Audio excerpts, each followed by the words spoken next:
Buenos días. Yo voy a ser muy breve porque la idea de la Conferencia Nacional de Jueces es que todos puedan hablar y expresarse y que cada uno de ustedes nos brinde su posición. Simplemente para explicar el sentido de esta reunión, después en todo caso si al final hay algo más que decir, lo agregaré. Pero la idea que nosotros tenemos es que en esta conferencia se discuten políticas de Estado, es decir, no es una discusión académica como si fuera un congreso de derecho civil, comercial o laboral. Y hemos incluido esta comisión por dos razones. La primera es que cuando se sanciona el Código Civil, la primera fase, que es el primer año, nosotros hicimos aquí una comisión de implementación, es decir, para ayudar a todo el Poder Judicial a que se implemente, se aplique y las dudas que tengan los jueces y juezas, sobre todo en distintos lugares del país, puedan ser saldadas, puedan tener herramientas y luego hemos continuado con eso. Entonces la idea de hoy es ver cuáles son las dificultades que existen y tratar de ayudarlos a resolverlas, si es que hay dificultades, porque hasta ahora hemos visto que la aplicación es realmente masiva, no hubo ninguna de las cuestiones apocalípticas que inicialmente se habían planteado, pero sí es un cambio relevante, entonces hay que ayudar a que esto se implemente. Y la segunda cuestión es que cuando se sancionó el código, es lógico que en la primera parte del tiempo cada uno está buscando analogías textuales, es decir, ¿dónde está ahora el 1113, por ejemplo, ¿no? ¿O dónde está ahora el artículo 6 o el 5? Bueno, pero hay no solo lo textual cambió también lo contextual, es decir, hay una lectura sistémica de relacionar un artículo con el otro y cómo queda armado. Esto recién está empezando ahora, porque es lógico que deba pasar un tiempo. Yo por eso me dediqué a escribir un libro para explicar un poco esto que creo que va a empezar ahora. Pero es importante que podamos aplicar estos nuevos textos, pero en relación al contexto y la concepción que tiene el nuevo Código Civil y Comercial de la Nación.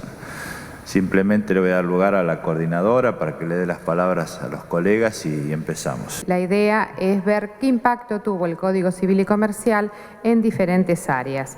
Por ello fueron convocados el doctor Enrique Peretti del Tribunal Superior de Justicia de Santa Cruz por la JUJEFUS, la Junta Federal de Cortes.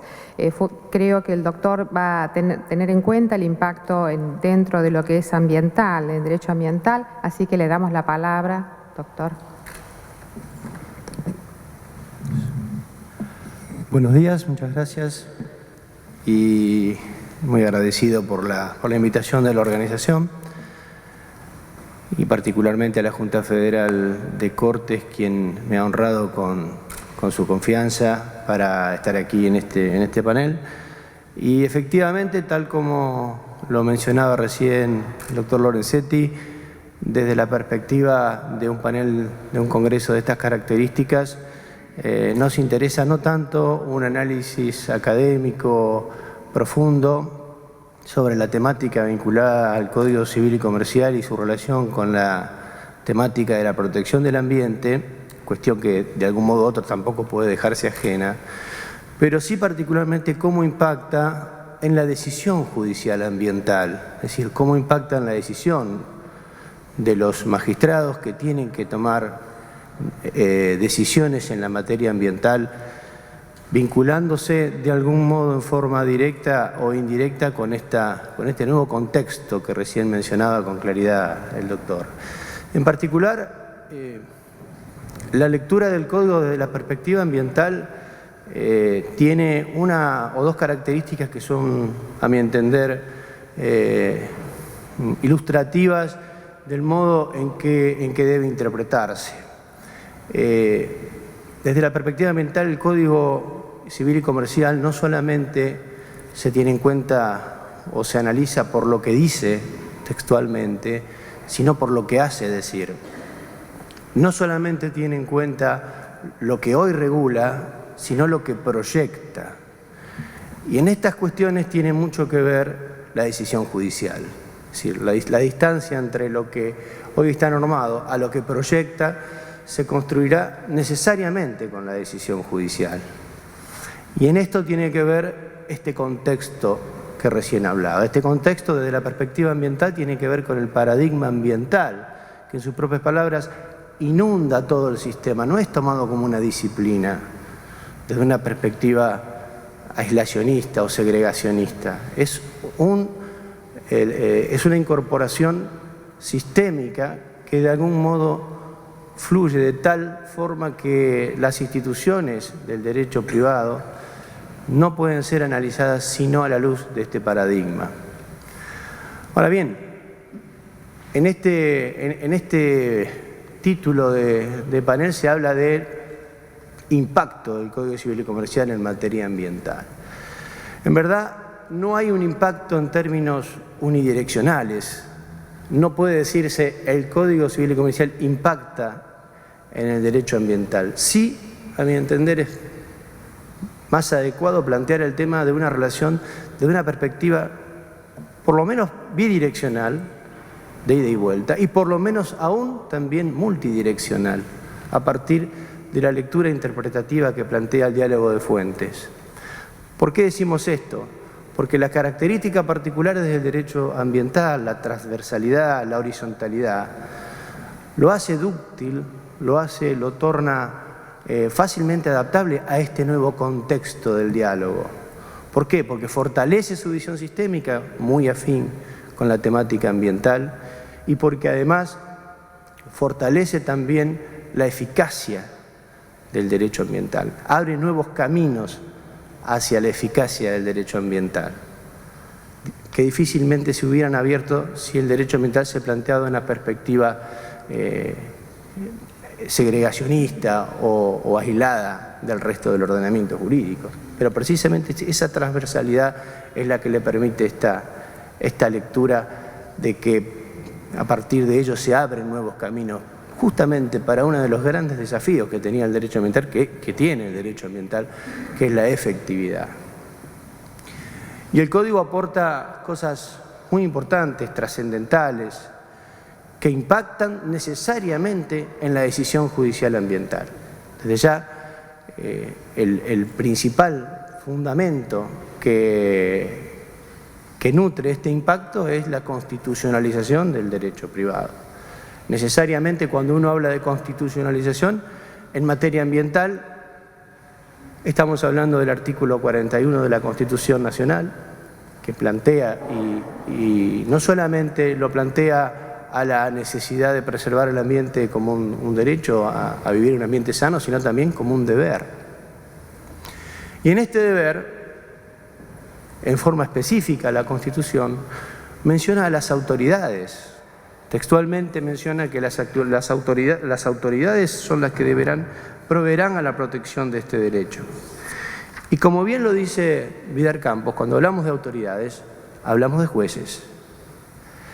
Y cuando hablamos del deber de proveer, no estamos hablando solamente de acciones omisivas, es decir, de omitir acciones que tengan que ver con la contaminación ambiental, sino acciones positivas.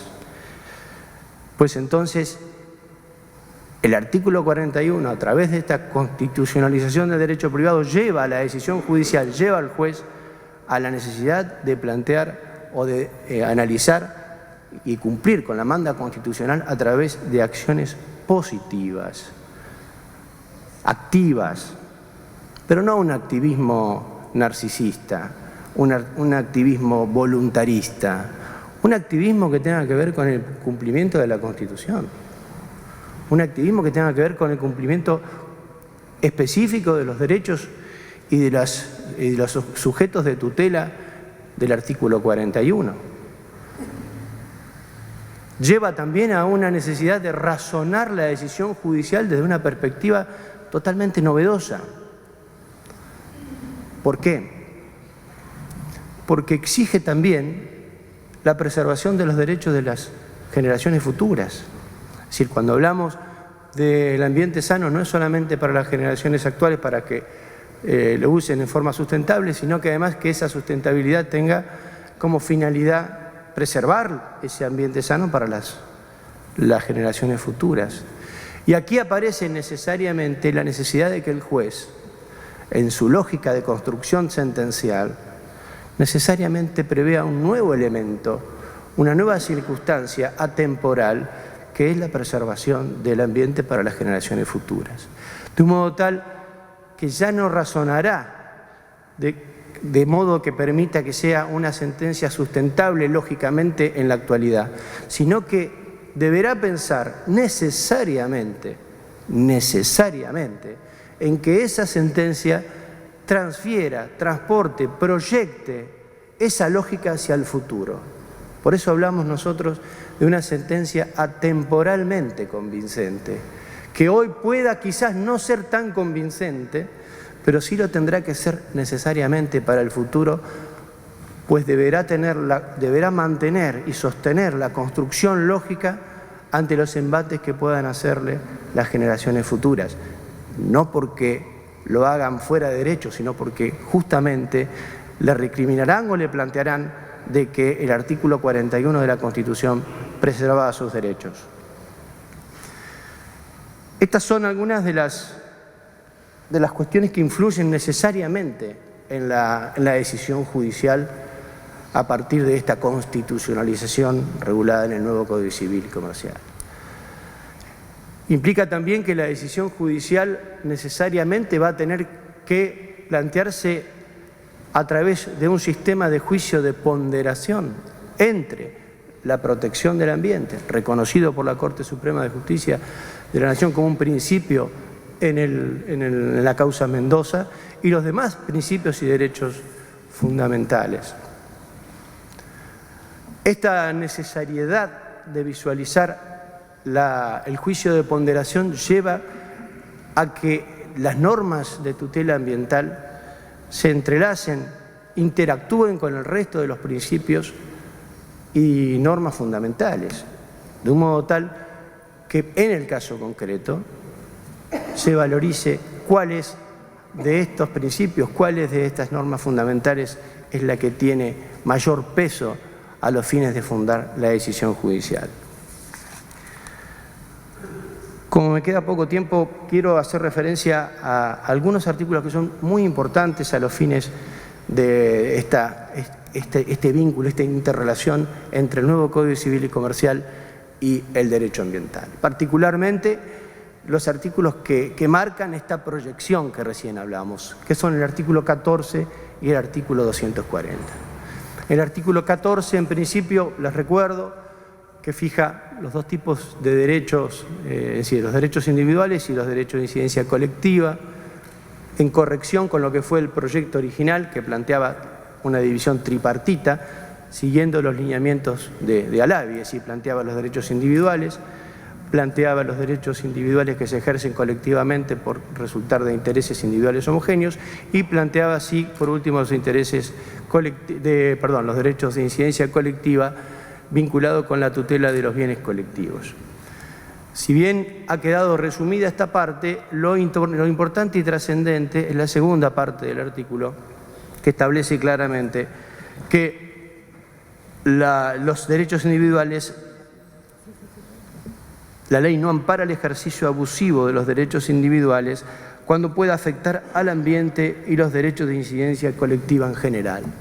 Es decir, acá hay una verdadera teoría de extensión y de proyección de la teoría del abuso del derecho desde una perspectiva netamente ambiental. Esta proyección plantea la concepción del ambiente como bien colectivo, que no se confunde con lo público, y además esta concepción de bien colectivo, que está claramente, que la Corte también ha marcado claramente como bien indivisible, como bien de uso común, particularmente también en el caso Mendoza, lo analiza o lo preserva desde una perspectiva de macro bien. Este aporte es muy significativo y se entrelaza con otro artículo que si tengo un tiempito lo tengo que decir. ¿Qué es el 240? Porque si hay una norma que proyecta hacia el futuro pautas mutables y variables casuísticamente, pero permanentes en cuanto a la concepción de esta interrelación, es el artículo 240. Me permitiré su breve lectura parcial para que nos ubiquemos en la situación. El artículo 240 regula los límites sobre el ejercicio de los derechos individuales sobre los bienes y plantea que será compatible con los derechos de incidencia colectiva, compatibilidad con los derechos de incidencia colectiva, diciendo que debe conformarse a las normas de derecho administrativo nacional y local dictadas en el interés público. Bueno, en esto reitera o repite el Código las viejas ya limitaciones existentes en materia de dominio y de derechos en general reales que estaban ya previstas en la vieja redacción del Código y también mejoradas por la Ley 17711. Y fundamentalmente, y esta es la parte central, no debe afectar el funcionamiento ni la sustentabilidad de los ecosistemas, de la flora, la fauna, la biodiversidad, el agua, los valores culturales, el paisaje, entre otros. Esta es una herramienta fundamental a los fines de determinar la relación entre los derechos fundamentales ya preexistentes, en este caso particularmente, entre otros, el derecho de propiedad y el derecho ambiental. Pues coloca un límite claro, una función ambiental clara al ejercicio de los derechos sobre los bienes, pero además lo hace desde un modo no perenne. Es decir, esas condiciones de sustentabilidad que regula el artículo 240 se van a ir construyendo a medida que las necesidades de los tiempos vayan cambiando y serán distintas. Necesariamente pueden llegar a ser distintas. Por eso hablábamos de la importancia de lo que este código proyecta, lo que esta norma proyecta. Quizás esos límites serán mayor o menor con el tiempo y serán mayor o menor conforme también a las condiciones del lugar y las condiciones ambientales de las zonas en las cuales se ve afectado los ecosistemas o particularmente la biodiversidad. Es decir, esa proyección la construirá la jurisprudencia a partir de decisiones judiciales que tengan que ver necesariamente con esta concepción, con esta proyección hacia el futuro de estos límites. Hoy la función ambiental ya ha tenido respuesta jurisdiccional en distintos ámbitos, tanto en el ámbito latinoamericano particularmente, con fallos muy importantes en Brasil, pero lo trascendente y lo fundamental es que el concepto está instalado y el concepto hay que desarrollarlo. Y en este desarrollo, en esta proyección, en este hacer decir, es muy importante la labor de los magistrados. Este es el desafío que tenemos los jueces y estas son las breves palabras que hoy tenía para ustedes en este panel. Muchas gracias. En primer lugar, quiero agradecer a la Federación Argentina de la Magistratura y particularmente al Colegio de Magistrados de la provincia de Buenos Aires, quien me ha encargado que supla a su presidente, el doctor Roque Cataldo, que por razones de salud ha estado imposibilitado de concurrir. Me voy a referir brevemente a 3 o 4 consideraciones conclusivas en este balance provisional de la evolución de la jurisprudencia en estos primeros meses.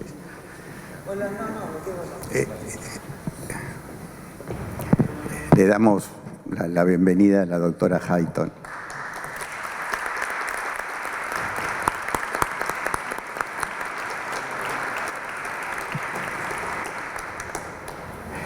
Parto de una frase de Francesco Galgano. La adecuación del derecho a los cambios de la realidad no puede ser solo instrumento rígido de la ley, sino que requiere de un instrumento flexible como la jurisprudencia.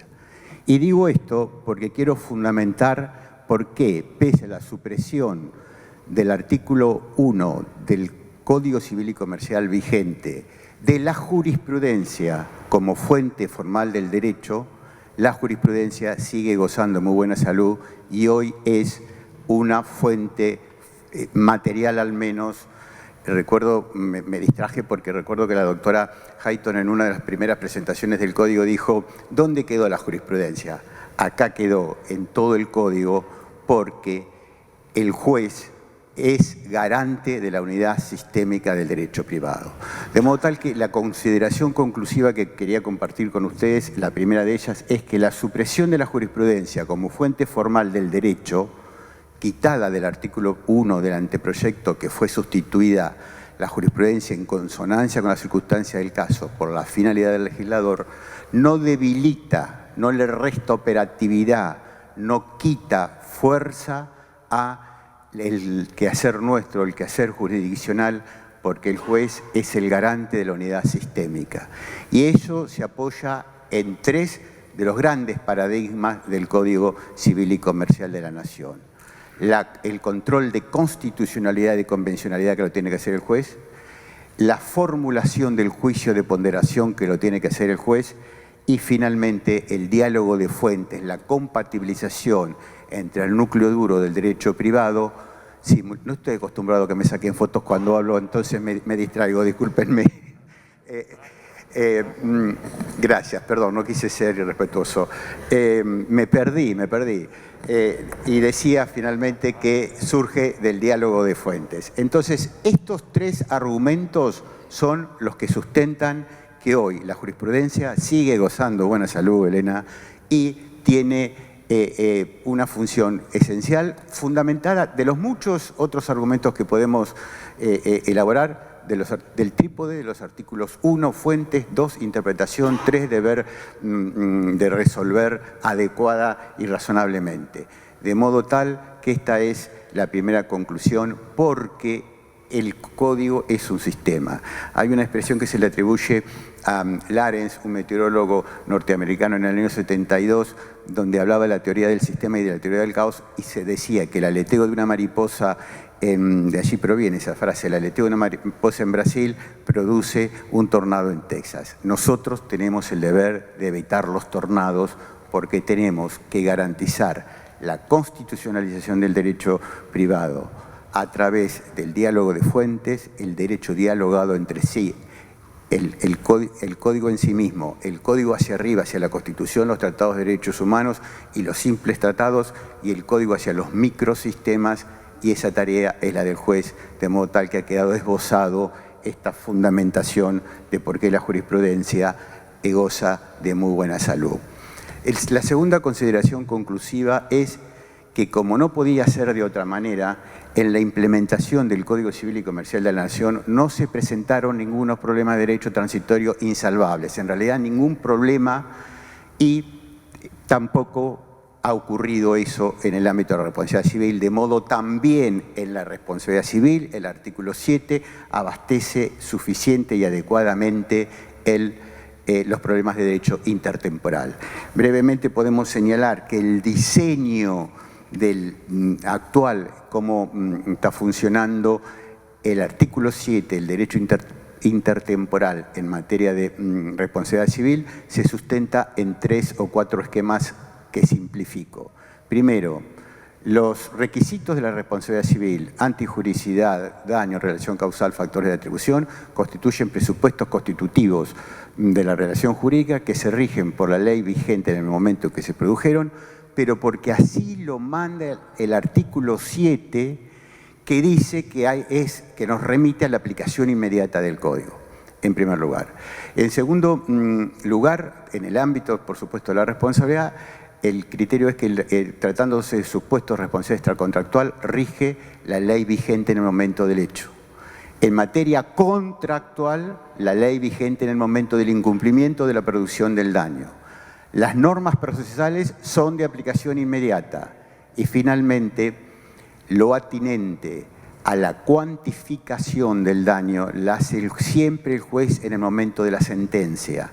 De modo tal que, porque la deuda obligacional es una deuda de valor en base al artículo 772, porque el juez debe dictar la sentencia de acuerdo a la realidad económica circundante en el momento de la sentencia, como lo postulaba Morelo.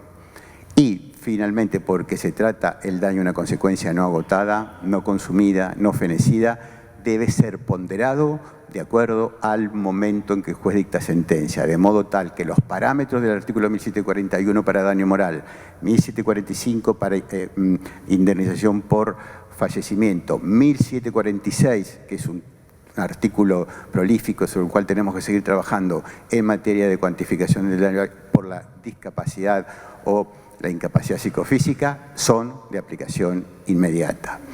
El otro punto que quería completar es que el nuevo Código Civil y Comercial constituye doctrina interpretativa y valiosa herramienta exegética del Código derogado. En ese sentido, una preocupación que existía en materia de derecho transitorio era cómo se iban a compatibilizar ambos núcleos normativos, ambos ordenamientos en este pasaje que, insisto, ha sido pacífico y sin dificultades.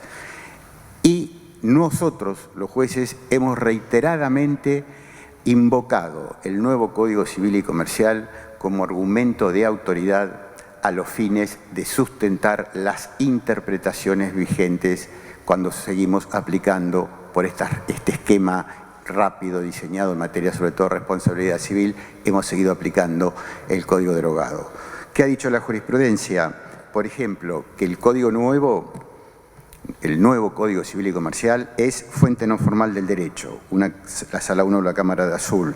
La Cámara Federal dijo es doctrina corroborante, directriz de interpretación, sostuvo la Suprema Corte de Buenos Aires, guía de razonamiento de significación, recoge la doctrina del precedente. Estoy citando todos fallos que seguramente están aquí, algunos de los que han dictado. Se presume que la ley nueva es mejor que la anterior. Esto lo dijo la Sala B de la Cámara Nacional Comercial. Recientemente mi colega, es pura casualidad, no estaba armado, ha resuelto que el Código Civil y Comercial es pauta orientativa doctrinaria precisamente para interpretar el daño moral del artículo 1741.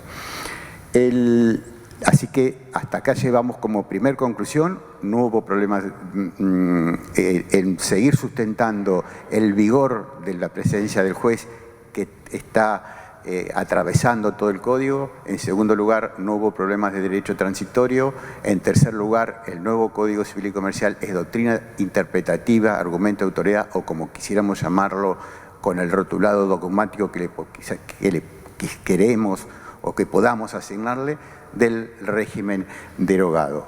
Y finalmente la consideración final que muchos de los institutos del nuevo Código Civil y Comercial, particularmente en materia de responsabilidad civil, requieren de lograr su mayor y mejor eficacia en la implementación. ¿Cómo se logra eso? A través de las legislaciones procesales locales que recepten los instrumentos, los arbitrios procedimentales que den cabida a las nuevas instituciones creadas precisamente en el ámbito del derecho de la responsabilidad civil y particularmente en la prevención.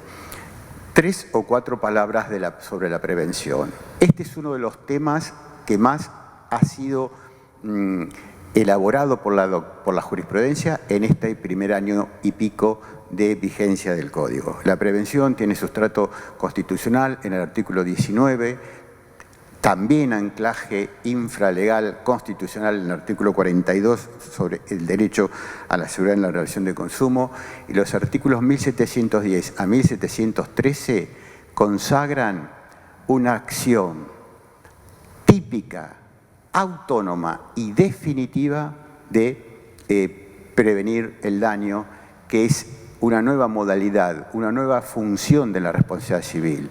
A la clásica función resarcitoria se añadió la función preventiva y inicialmente la sancionatorio-punitiva, que en la comisión bicameral fue suprimida. La prevención tiene anclaje constitucional y anclaje legal. Está sobre todo contenida en los artículos 1708 a 1713. pero no está allí solo, porque también, como el código es un sistema, lo tenemos en el artículo 10, comienza en el artículo 10 en el ejercicio abusivo del derecho y termina en el 2602 en materia de foro de necesidad en materia de jurisdicción internacional. Mientras tanto pasa por el artículo 53, 59, 38, defensa de los consumidores, etcétera, etcétera. El tiempo no me permite ni siquiera mencionar la potencia de la prevención del daño. Pero concretamente en nuestro específico ámbito de la responsabilidad civil, debemos también armonizar la legislación sustantiva, porque la prevención es una función de la responsabilidad de linaje sustantivo, con nuevas herramientas procesales. Nosotros los civilistas, o en realidad los civilistas hemos llegado tarde al abordaje del tema, tarde en el sentido que había venido siendo muy desarrollado por los procesalistas, quienes con sus desarrollos habían abordado la cuestión. Tenemos el desafío de ayornar los antiguos institutos a la prevención del daño y trabajar sobre todo tres de ellos, que son el mandato de prevención o mandato preventivo, la tutela anticipada y las medidas autosatisfactivas. Esa es la tarea que las legislaciones locales deberán cumplimentar a fines de poder lograr no la implementación, sino la mayor eficacia en la implementación del código. Quería cerrar señalando que en materia de prevención se han pronunciado muchísimos tribunales, la Cámara de San Isidro, en el caso de obras peligrosas, la Cámara de Apelaciones de Faltas de la ciudad, en un caso 68 perros que corrían peligros, hasta en las fiestas electrónicas que se suspendieron, en el ámbito de la Cámara Federal, en el ámbito de la responsabilidad en Internet, y hay mucha jurisprudencia en materia de prevención de siniestros viales, en en siniestros ocurridos en las rutas nacionales.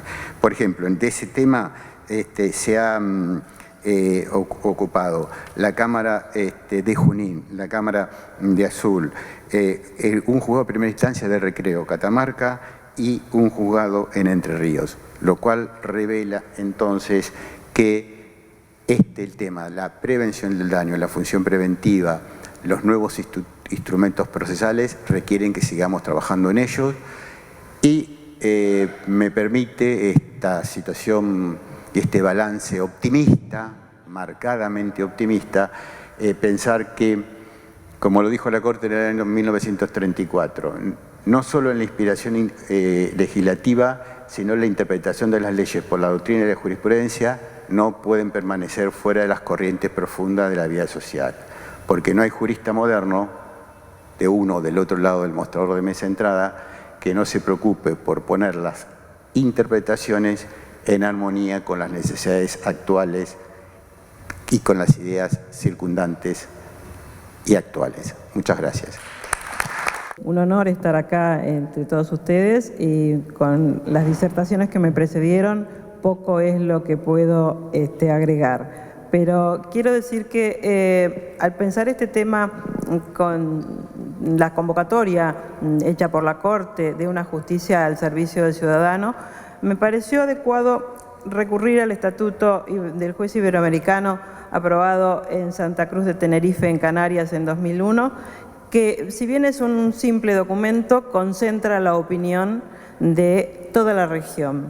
Y en su artículo 37 nos dice que en el contexto de un Estado constitucional y democrático del derecho y en ejercicio de la función jurisdiccional, los jueces tienen el deber de trascender el ámbito de dicha función, procurando que la justicia se imparta en condiciones de eficiencia, celeridad, accesibilidad y transparencia, con respeto a la dignidad de la persona que acude en su servicio. Creo que acá se sintetiza absolutamente todo lo que debemos hacer, y en ese camino tenemos que recorrer está justamente cómo dictar las sentencias, cómo marcar los rumbos jurisprudenciales atendiendo a estos elementos tan precisos. A través de la aplicación del nuevo código, en el foro comercial se ha producido una aplicación serena, por denominarlo de algún modo, de las nuevas normas y se han aplicado, como decía el doctor Galdós, se ha aplicado el artículo 7 sin ningún cuestionamiento rimbombante. Así se han resuelto la mayoría de los casos. Cuando la jurisprudencia de nuestra Cámara ha aplicado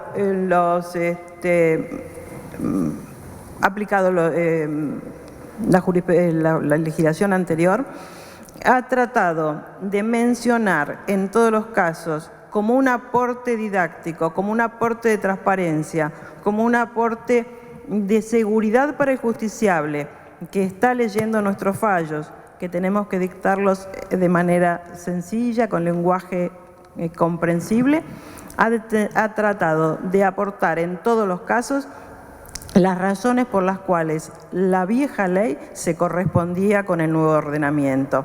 ¿Y por qué digo con un afán didáctico? Para ir acostumbrándonos nosotros mismos a no buscar el 1198, a no buscar el 953, sino recurrir al 10 que es más cercano.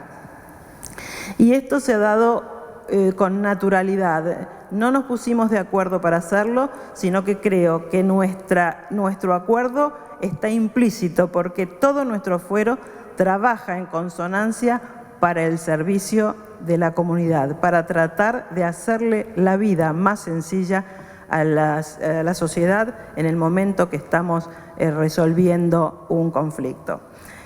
Hay una sola materia en la que he descubierto una contradicción, por suerte una sola, porque al no existir en el Código Procesal vigente los fallos plenarios, al haber desaparecido, sería muy trágico para los justiciables que hubiera interpretaciones de cada una de las salas sin poder llegar a unificarlas.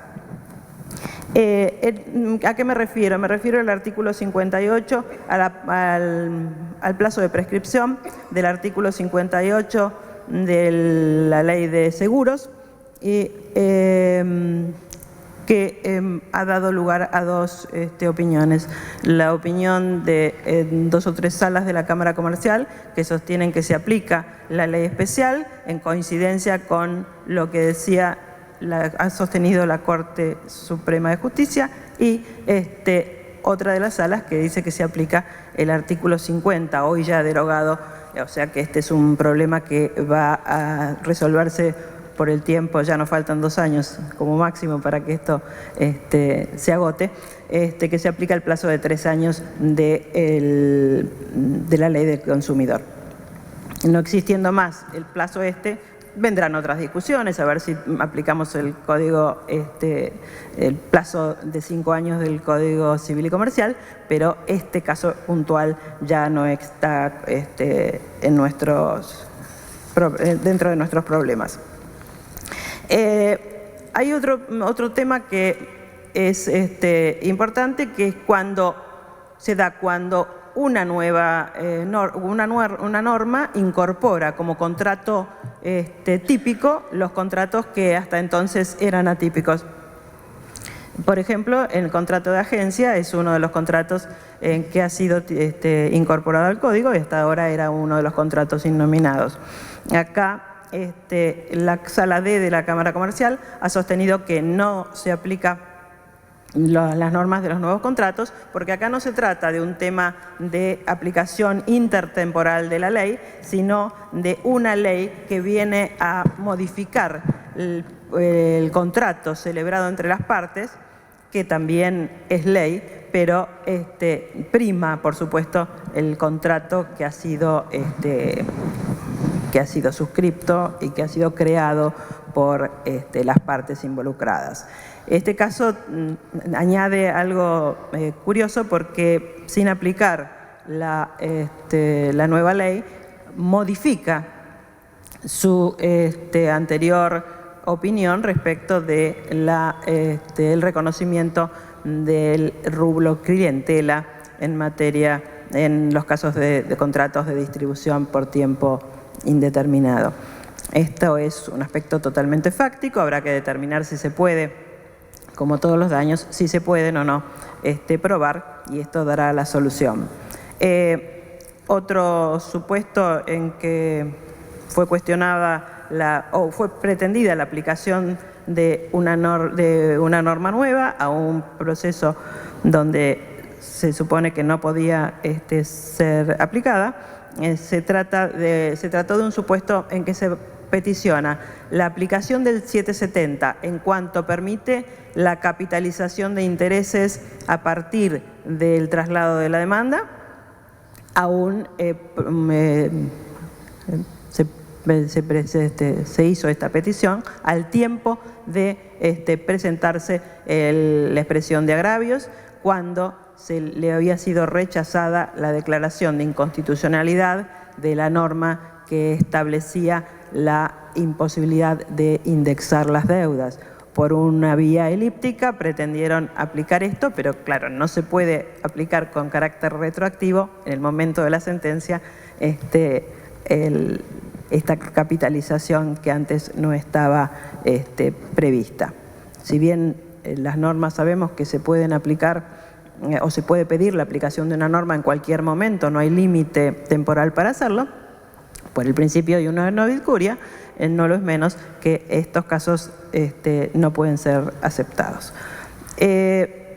Novedoso que, por ejemplo, que no existía una solución explícita en la materia. Podemos citar, por ejemplo, el tema del principio de prejudicialidad, donde consagrando una tendencia jurisprudencial,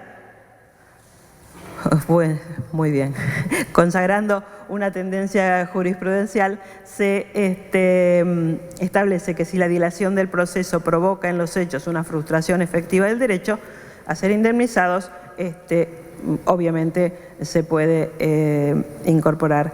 Esto refleja que, como decía el doctor Galdós, la jurisprudencia es fuente. Acá podemos decir que podemos analizar la jurisprudencia y podemos decir que al haber sido recogido la jurisprudencia no hay un cambio normativo que afecte derechos adquiridos o afecte relaciones jurídicas preexistentes, porque del mismo modo, sin aplicar la norma, llegaríamos a la misma conclusión.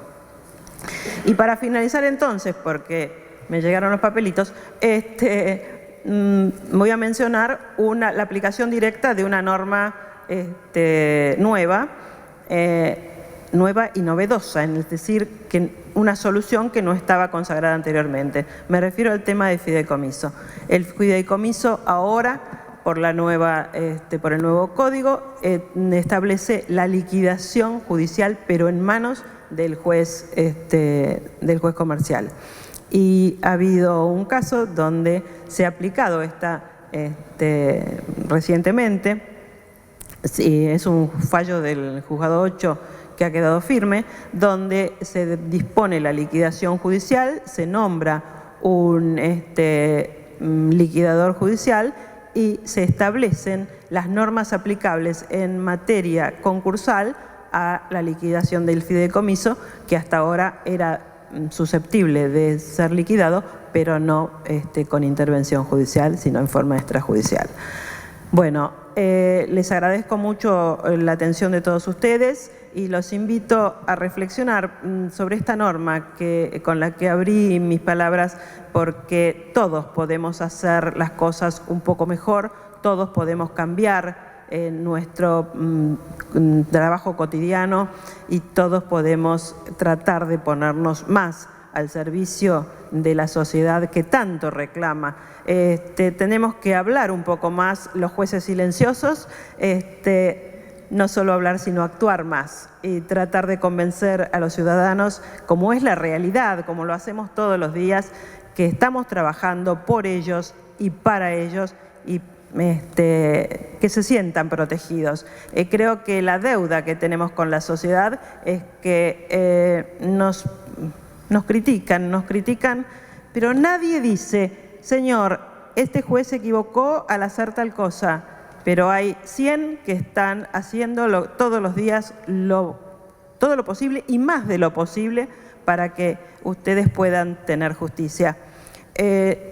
Hay muchos. Ayer estuve en el otorgamiento de un juzgado, del premio de la excelencia de un juzgado comercial, lo cual nos honra muchísimo, pero todos, había varios había una terna, pero todos, por lo general, estamos embarcados en esta necesidad, pero por convicción de que tenemos que hacer las cosas cada vez mejor. Bueno, éxito para ustedes y por ende para la sociedad. En relación a esta comisión, nos interesaba examinar en qué medida el Código Civil y Comercial influye sobre la actividad judicial y cuáles son las cuestiones centrales. Creo que los expositores han sido muy cualificados en mostrar cuáles son algunos de los temas. Hay otros que son más generales que creo que conviene mencionar, y yo voy a hacer referencia a 3 cuestiones rápidamente. La primera es en materia de fuentes, porque, como bien lo dice el doctor Galdós, hubo una discusión acerca de la jurisprudencia y hubo una discusión acerca de la función del legislador. Esto fue durante el trámite parlamentario. Y está la doctora Hayton aquí presente, recordará todos los esfuerzos que hicimos para hacer entender lenguajes diferentes, porque normalmente en estas discusiones en el Congreso se ven de otra manera, es decir, ¿quién tiene prioridad, el legislador o los jueces? Y entonces la discusión era si se tenía en cuenta la intención del legislador o la intención de los jueces. Entonces, digo para que entiendan cómo quedó este texto, que es importante, el 1 y el 2 del Código. En primer lugar, quedó claramente que hay pluralidad de fuentes normativas y entonces acá, al haber pluralidad de fuentes, la actividad judicial es muy importante porque la coherencia del sistema no es a priori, sino a posteriori. Como ya venía ocurriendo, es decir, no hay ningún abogado o abogada que haga una demanda en cualquiera de estos temas que no describa el caso y luego cite una ley, cite el código, cite la Constitución, cite un tratado internacional. Y esto es el diálogo de fuentes. Y también hace mucho tiempo que los jueces y juezas vienen fundando sus sentencias en una pluralidad de fuentes. Entonces, este artículo, que fue muy trabajado, en realidad refleja lo que ya se venía haciendo y da autoridad para que el Poder Judicial, en el acto de concretización de la norma, que es en el caso, haga este diálogo de fuentes. Es decir, básicamente la idea, y como lo dice también el Código, es buscar la coherencia, ¿no? La comunicabilidad de principios. Está la Constitución, está el Código, está la ley, está la jurisprudencia también y el caso. Esto va a ser mucho mejor y yo creo que ya se está haciendo en relación a lo que había antes, porque antes había una Constitución que decía una cosa, el Código decía otra y la ley decía otra. Esta es una de las cuestiones centrales, es decir, la pluralidad de fuentes, los jueces y juezas recurren a todas esas fuentes, lo que hacen es ponerlas en coherencia, es una reconstrucción dogmática a posteriori. Otra discusión fue si se tenía en cuenta la intención del legislador. Nosotros lo que quisimos explicar, que nos entendiera un poco, era que en realidad esta no es una disputa de poderes, sino es un problema interpretativo. El derecho no hubiera evolucionado si se hubiera tenido en cuenta la intención del legislador, porque esta es una doctrina de interpretación que se llama originalismo, cuyo máximo exponente era el juez Escalía, que falleció lamentablemente por un hombre muy inteligente, que él decía que solo puede ser fuente de interpretación la intención del legislador originario. Es una posición conservadora. Si hubiéramos interpretado así en la Argentina, no hubiera habido evolución del derecho. Una gran parte de la evolución del derecho la hizo el Poder Judicial, desde declarar el divorcio cuando no había, o en materia de responsabilidad. Es decir, fue una gran evolución del derecho gracias a que no se tuvo en cuenta la intención del legislador. Por eso se cambió por la finalidad de la ley. Esa es una negociación que hubo ahí en el Congreso, pero quedó así. Pero esto preserva la idea de que hay que tener en cuenta la finalidad de la ley y la interpretación adaptativa. Y el tercer punto es en relación a las teorías de las normas. Muchos dijeron que este era un código de jueces porque tiene muchas normas abiertas. Y nuevamente la disputa de poderes, si es de los jueces, si es del legislador. Lo que nosotros explicamos es que en realidad hoy en el siglo XXI no se puede hacer un código como se hacía en el siglo XIX con reglas en el sentido de que son juicios determinados, porque evoluciona tanto y tan rápidamente el derecho que es imposible. El código quedaría desactualizado en cualquier campo inmediatamente, a los 6 meses, tanto en materia comercial como en materia de familia, como en cualquier materia. Es decir, por eso se utilizaron muchos conceptos jurídicos indeterminados o cláusulas generales, donde es posible, para que los jueces hagan esta interpretación adaptativa. Pero hay un límite, porque en el artículo 3 se dice que la decisión tiene que ser razonable, es decir, que hay un control de la razonabilidad de la decisión que pueden hacer las partes, y esto da la posibilidad que la sentencia sea apelada, si no es razonable, hay un régimen interno que todo el mundo conoce de control de la decisión judicial, incluso expande esto el campo de la arbitrariedad. Entonces este es el juego de interpretación, fuentes, normas y decisión judicial, que yo creo que es muy importante como ha quedado para dar una potencialidad muy grande a este código en el futuro. Es decir, no tenemos hoy límites para adaptarnos y dar respuestas a las nuevas necesidades. Quiero concluir agradeciendo la enorme participación que han tenido los jueces y juezas de todos los fueros en la aplicación del Código Civil y Comercial, tanto a nivel nacional, en la justicia nacional, federal, como en las provincias, y sobre todo en las provincias, porque hubo un impulso muy grande en todas las provincias, comenzando por temas de familia, luego temas comerciales, consumidor. Realmente ha sido un trabajo increíble y que nosotros en la Corte lo valoramos muchísimo, y también en la comisión redactora, porque ha sido el Poder Judicial el que tomó la delantera y avanzó.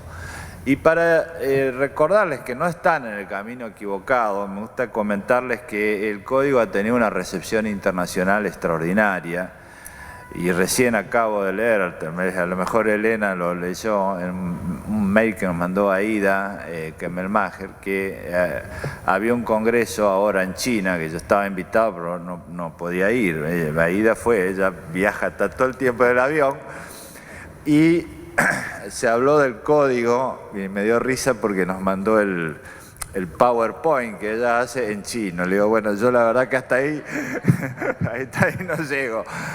Pero tuvo una muy buena recepción, nos contó en un congreso que se hizo sobre codificación.